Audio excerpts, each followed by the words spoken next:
صلی علی سیدنا و مولانا محمد معدن الجود والکرم وآلہ وبارک وسلم۔ الصلاة والسلام علیک یا سیدی یا رسول اللہ وعلی آلک واصحابک یا حبیب اللہ۔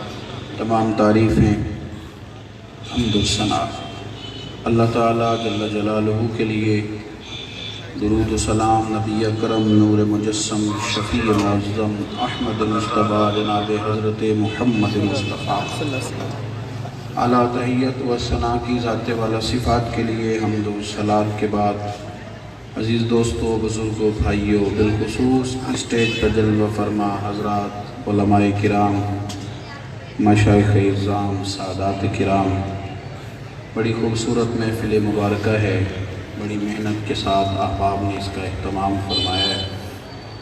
اب حضرات کو کچھ تکلیف بھی اٹھانی پڑی، میں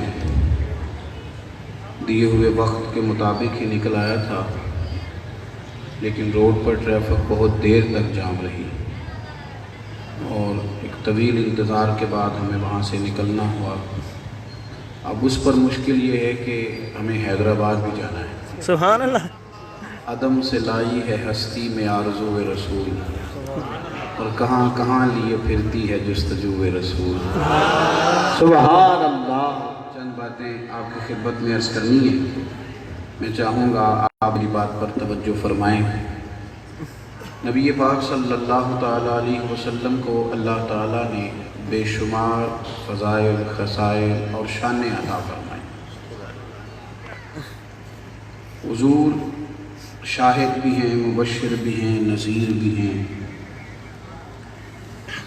لیکن اللہ کریم نے ارشاد فرمایا کہ میرے محبوب کی شانوں میں سے یہ شان بھی ہے کہ وداعیاً الی اللہ، حضور لوگوں کو اللہ کی طرف دعوت دینے والے ہیں، بِإِذْنِهِ، اس کے حکم کے ساتھ اللہ کی طرف دعوت دینے والے ہیں، وَسِرَاجًا مُنِيرًا، اور محبوب ہم نے آپ کو چمکتا ہوا آفتاب بنا کے بھیجا ہے۔ حضور سید عالم صلی اللہ علیہ وسلم نے لوگوں کو دعوت اللہ دی، اللہ کی جانب بلایا۔ قوموں اور معاشروں کے اندر بگاڑ اس وقت پیدا ہوتا ہے جب نظریات میں بگاڑ پیدا ہوتا ہے، جب فکریں کمزور ہو جاتی ہیں۔ انسان کوئی بھی عمل کرتا ہے نا تو نظریے کی بنیاد پہ کرتا ہے، سوچ کی بنیاد پہ کرتا ہے۔ اہل عرب کے اندر عقیدوں میں بڑا بگاڑ پیدا ہو گیا تھا، مختلف قسم کی اوہام پرستیوں کا وہ شکار ہو گئے تھے۔ خانہ کعبہ کا طواف کرنے جاتے تھے تو کپڑے اتار کر برہنہ ہو کر جاتے تھے، قربانیاں کرتے تھے تو ان کا خون کعبہ معظمہ کی دیواروں سے معاذ اللہ مل دیتے تھے۔ اتنا عجیب ان کا ذہن ہو گیا تھا کہ حج کر کے لوٹتے تھے تو قرآن مجید بتاتا ہے کہ دروازوں سے داخل نہیں ہوتے تھے۔